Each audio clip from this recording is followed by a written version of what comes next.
Once the fire in your brain is put out, then and only then, it's time to rebuild. So in this video, I'm going to share with you some of the essential pieces that your body needs to be able to rebuild after the fire is put out.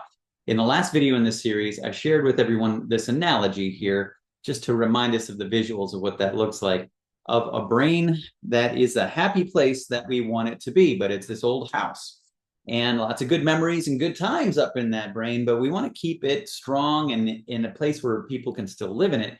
So we need to occasionally do some repairs, and we got to bring in those materials. And in this video, I'm going to share with you 3 powerhouse foods that I think everybody should be eating as a means to do that. But like I said, if there's a fire, we got to put out the fire first. And if there's somebody pouring fuel on the fire in form of too much toxins being exposed, we first got to get rid of those toxins. And if you haven't watched the video in the series on that, that's a whole hour on, almost an hour on how much we can do to get rid of that. Then we can bring in the nutrients that helps put out the fire, and then we can start to rebuild.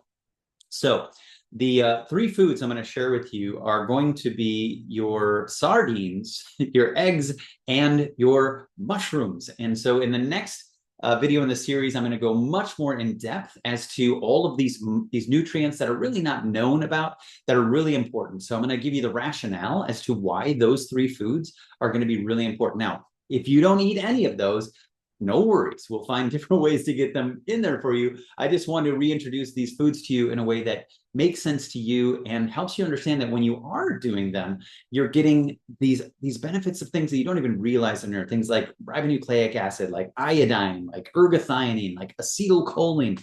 And then, of course, I'm going to talk a little bit about the big pieces that are essential for reconstruction of the brain in this video as well, things like protein and healthy fats. So in the next video, it'll be a much longer version of this, but for those of you who just want the short, quick, and easy answer, those are the 3 foods that I'm going to talk about very much in this video, and I'll have more to come to give you more options in the next part of the series, but for now, we're going to detail those 3. So if you're interested in getting a deeper dive, watch that video. If not, enjoy those 3 foods.